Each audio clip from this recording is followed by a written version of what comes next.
Hello students, welcome back to my YouTube channel professor Shubham Tiwari, जहां पे provide होता है हमारे कॉमर्स क्लास वाले बच्चों के जितने भी आपके सब्जेक्ट हैं उसके syllabus, paper pattern and most important questions के वीडियो एंड कुछ ऐसे सब्जेक्ट स्पेशली प्रैक्टिकल सब्जेक्ट जिसकी कंप्लीट सीरीज आपको चैनल पे देखने मिलेगी। बात करेंगे हमारी एफ बीकॉम क्लास सिम 1 में आपका दो सब्जेक्ट एफ और मैथ्स की सीरीज चल रही है। मैथ्स का ऑलमोस्ट काफी टॉपिक्स हमने कवर कर लिया है। इसके बाद शिफ्ट हो गए हैं किस पे, एफ पे। एफ पे आपका FIFO and weighted average means आपका स्टोर लेजर अकाउंट आपका चल रहा है। वहां पे हम लोग दो मेथड सीख रहे हैं, FIFO and weighted average. FIFO method complete होने के बाद हम शिफ्ट होंगे वेटेड एवरेज मेथड पे। फीफो मेथड में हमने दो कॉन्सेप्ट क्लियर किए हैं एंड रिमेनिंग जितने भी केस बन सकते हैं आपके, जैसे डैमेज के, शॉर्टेज के, दोनों रिटर्न आपका कॉन्सेप्ट कंप्लीट जितना भी कॉन्सेप्ट है हम कवर करेंगे स्टेप बाय स्टेप। और किसी बच्चे को अगर वीडियो ढूंढने में कोई प्रॉब्लम हो रही है तो आप जाएंगे प्लेलिस्ट में, नंबर से लिखा गया है तो नंबर वाइज आप क्या कर सकते हैं, इजी तरीके से आप वीडियो फाइंड आउट कर सकते हैं। तो जिससे आपको एक आइडिया चलेगा किस तरीके से एक बेस लेवल से सम को स्टार्ट किया गया और किस टाइप के आपके बोर्ड एग्जाम में पूछे जाएंगे क्वेश्चंस, उन क्वेश्चंस की प्रैक्टिस आपको करा के दी गई है। तो चलिए स्टार्ट करते हैं आज का प्रैक्टिकल क्वेश्चन।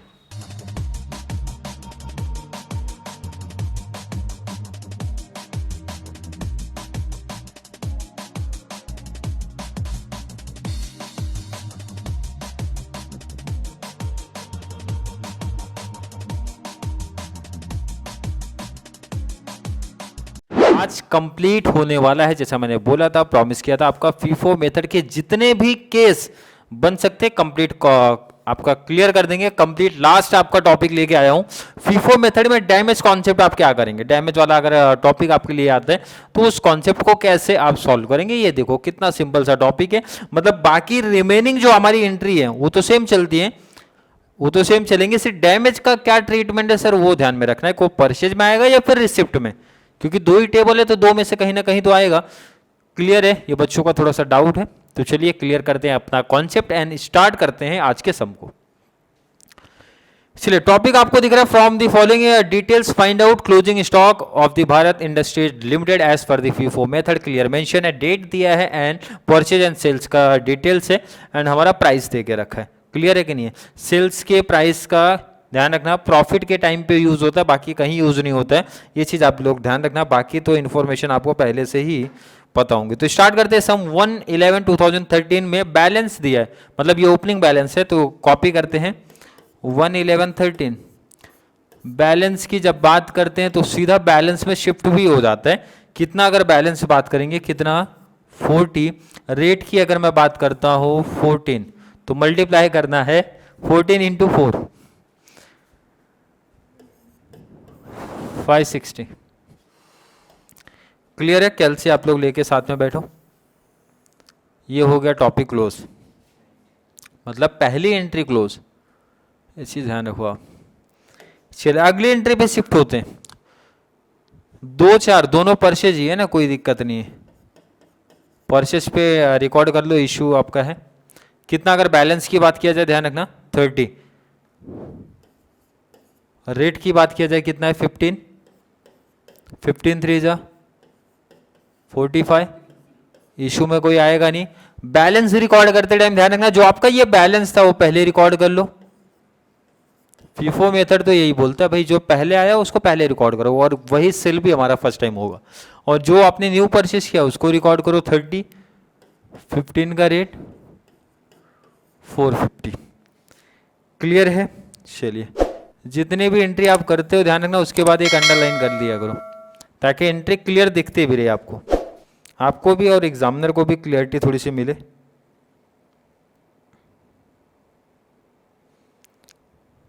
ठीक है। चलिए आगे शिफ्ट करते हैं सम को। फिर से परचेज है। परचेज की एंट्री तो बहुत आसान हो गई, हर एक बच्चे को वैसे भी समझ गई होगी कितना है। चलो क्वेश्चन साइड करते हैं जरा।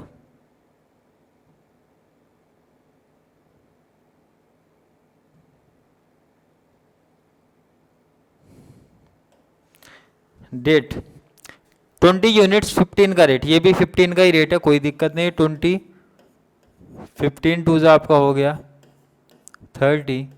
बैलेंस रिकॉर्ड करते टाइम ध्यान रखना पहले वही बैलेंस रिकॉर्ड करो। 14 का रेट 560, आपका 30 पहले से था, 15 का रेट 450, फिर से आपने परचेज किया 20, 15 का रेट 300। अब ध्यान से रखो, रेट आपका जब सेम रहता है तो आप एक साथ भी एंट्री कर सकते हो, उसमें कोई दिक्कत नहीं, रेट आपका रहेगा तो। बट सेपरेट करो कहा था कि कोई कंफ्यूजन ना हो किसी बच्चे को कि सर फीफो में ऐसा चला था, अदरवाइज कोई प्रॉब्लम नहीं होता अगर सेम रेट हमारा चल रहा है तो। और वो भी साथ में जब है तो चलिए एंट्री आगे बढ़ाते हैं।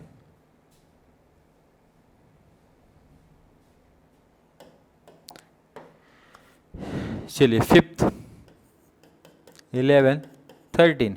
अब यहाँ पे डेट थोड़ा सा देखना है आपका।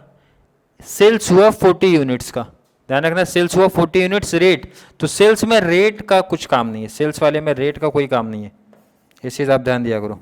इसका काम कब आता है, जब प्रॉफिट, इस टॉपिक में अगर कंप्लीट फीफो मेथड की जब आप बात करते हो, जब प्रॉफिट का कैलकुलेशन होता है वहीं पे आएगा और कहीं भी नहीं आएगा।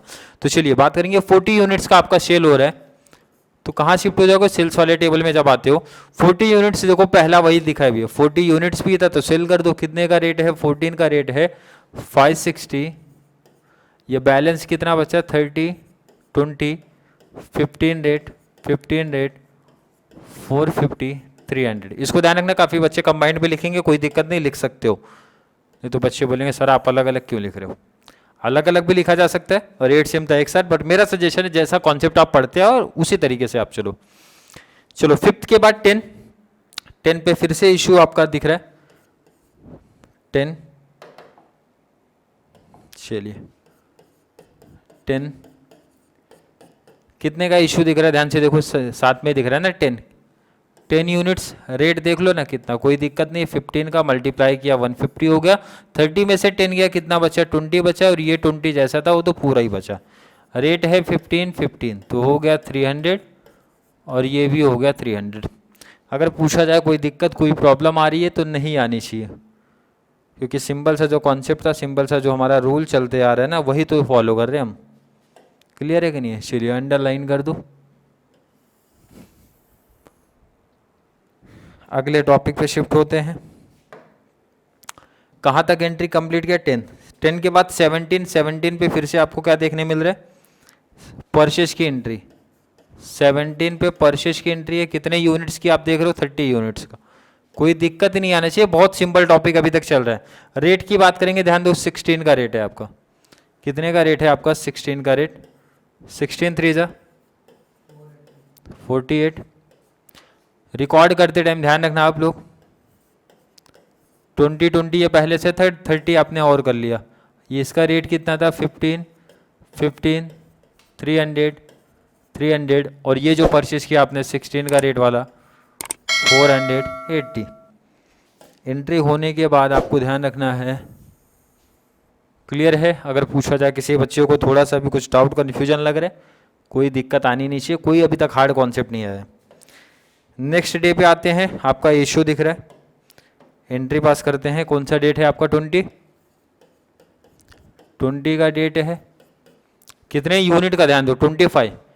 तो पहले तो ये 20 साइड करो, कितने का रेट, 15, कितना 300। 5 इसमें से जाएगा क्योंकि 25 जाना है ना हमारा, 20 वो निकालो, 5 इसमें से कितना रेट है अपना, 15, 15 5 जा 20 में से 5 गया, बैलेंस कितना बचा 15। रेट है हमारा 15 का 225, और ये 30 तो पूरा बैलेंस ही बचेगा। 16 का रेट 480। अगर पूछा जाए किसी बच्चे को कोई डाउट कन्फ्यूजन लग रहा है, ऐसा कुछ आना नहीं चाहिए, अभी तक सिंपल काफ़ी टॉपिक चले हैं हमारे, कुछ अभी हार्ड लेवल तो पूछा ही नहीं गया। क्लियर है कि नहीं, क्लियर है कि नहीं है, कोई दिक्कत नहीं है सर, कोई प्रॉब्लम नहीं आनी चाहिए। नेक्स्ट अगर 20 के बाद की एंट्री अगर मैं देखता हूँ, पहले तो एक लाइन खींच दो, हर एक एंट्री के बाद ध्यान रखना ताकि प्रेजेंटेशन भी थोड़ा सा अच्छा दिखना चाहिए, बेटर। 20 के बाद डेट आप देखते हो 28 की अगर मैं बात करूँ, फिर से आपका परचेज देखने मिल रहा है। 28 को फिर से परचेज देखने मिला, 28, 11, 13। परचेज कितना यूनिट दिख रहा है, 50, 13 का रेट, 50, 13 का रेट, मल्टीप्लाई, यही आ रहा है। बैलेंस पहले रिकॉर्ड करो, 15, 15 का रेट 225, ये आपका 30, 16 का रेट 480, फिर से आपने परचेज किया है 50, 13 का रेट 650। किसी को कोई डाउट, कोई कंफ्यूजन जैसा लग रहा है? कुछ होना ही नहीं चाहिए। अगली एंट्री पे ध्यान दो जरा। लास्ट आपकी एंट्री दिख रही है सेल्स वाली, लेकिन उसके पहले नीचे की लाइन पढ़ लो, ऑन 29। तो ये 30, ये 29 है, तो पहली एंट्री 29 की आएगी। 29, 11, 13 2 units were found damaged and had to be discarded. ये बोल रहे 29 को जब चेक किया गया वहां पे मटेरियल्स यूनिट्स, उसमें 2 यूनिट ऐसा मिला जो डैमेज हो चुका था और उसको इसीलिए डिस्कार्डेड कर दिया गया। इसका मतलब सर 2 यूनिट कॉमन से एक्सचेंज लगाओ, जब 2 यूनिट हमारा डैमेज हो गया है तो इसका मतलब सर उसको साइड करना पड़ेगा, उसको निकालना पड़ेगा। निकालने का मतलब है सेल्स में दिखाना पड़ेगा।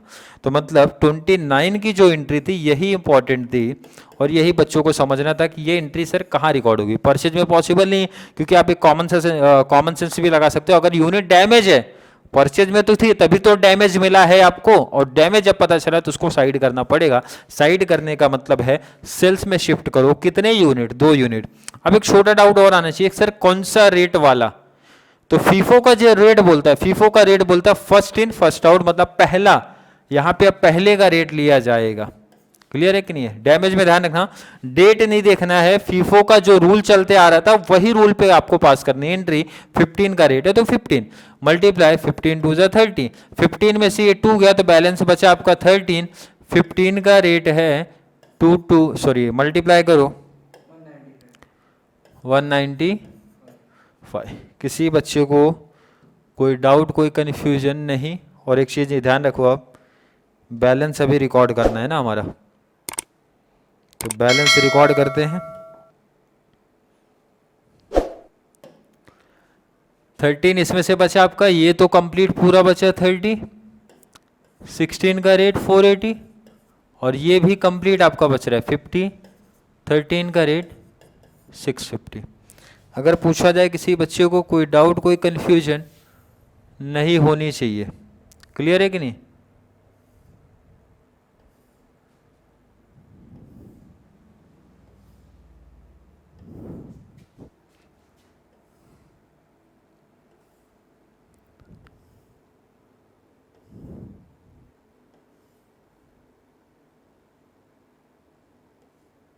चलिए, लास्ट आपकी एक एंट्री बची है।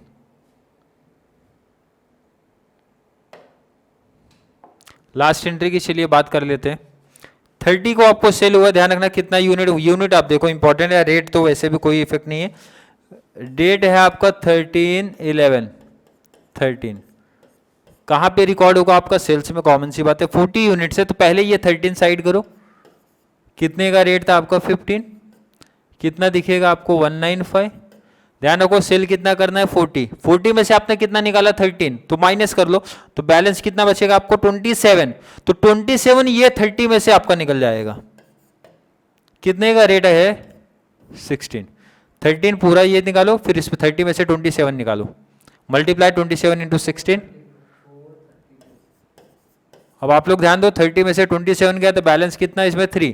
कितने का रेट है? 16 मल्टीप्लाई, और ये तो कंप्लीट आपका बच रहा है 50। 13 का रेट 650।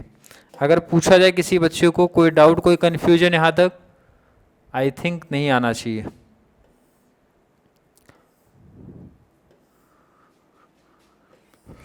मतलब आज की क्लास अगर मैं बात करूं,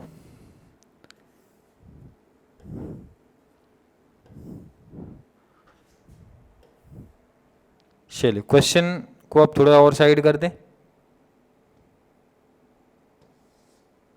क्लियर है कि नहीं? और टोटल कर देते हैं। ये आपका कितना? 53।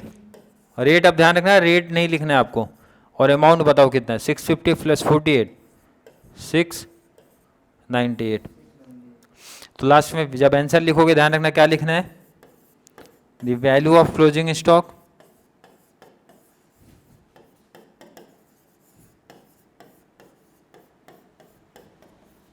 कितना यूनिट है वो दिखना है, 53 यूनिट्स। अब अमाउंट लिखना है सीधा, अमाउंटेड रुपीज कितना आपका? 698 आपको देखने मिल रहा है। क्लियर है कि नहीं है? आई होप हर एक बच्चे का कॉन्सेप्ट क्लियर है। फीफो का कॉन्सेप्ट आई होप हर एक बच्चे का क्लियर रहेगा। ध्यान रखना, एक लास्ट क्लास में लेके आऊंगा जिसमें कंप्लीट एक समरी या फिर कंक्लूजन पार्ट आप बोल सकते हो। ज्यादा लेंथ नहीं रखूंगा, 5 6 7 8 मिनट की रहेगी, जिसमें complete FIFO and weighted average में आपने क्या कहानी पढ़ी है वो कंप्लीट वहां पे लेके आ जाऊंगा। फीफो आया, आपका डैमेज आया तो क्या एंट्री होती है, रिटर्न आया तो क्या होगा, सेल्स रिटर्न आया तो क्या होगा, शॉर्टेज आया तो क्या होगा, मतलब कंप्लीट शॉर्ट, ताकि एग्जाम टाइम में, एग्जाम में बैठने से पहले आप उसको देख लोगे तो कोई भी केस आएगा तो आपके माइंड में क्लिक होगा सर ने क्या कॉन्सेप्ट सिखाया था या फिर क्या चीज हमको बताई है। प्रैक्टिस आपने अभी एक टाइम कर लिया तो एग्जाम में बैठने से पहले बस उस चार्ट जो प्रिपेयर करके दूंगा वो ध्यान में रखना। क्लियर है? आई होप बच्चे के कॉन्सेप्ट क्लियर है। फिर भी किसी बच्चे को आज के वीडियो को लेके कोई भी डाउट, कोई भी कंफ्यूजन क्रिएट होता है तो जल्दी से नीचे कमेंट में ऐड करो, ताकि एग्जाम में बैठने से पहले सीए में आप लोग स्पेशली एक बेस्ट स्कोर कर पाओ। क्लियर है कि नहीं? एग्जाम में ताकि एक अच्छा स्कोर आप लोग कर पाओ, ये एडवांटेज आप लोग का होना चाहिए। तो चलिए मिलेंगे नेक्स्ट क्लास में जहाँ पे हम लोग बात करने वाले हैं आप लोग के और इसी तरह प्रैक्टिकल क्वेश्चंस के बारे में। तब तक के लिए थैंक यू सो मच।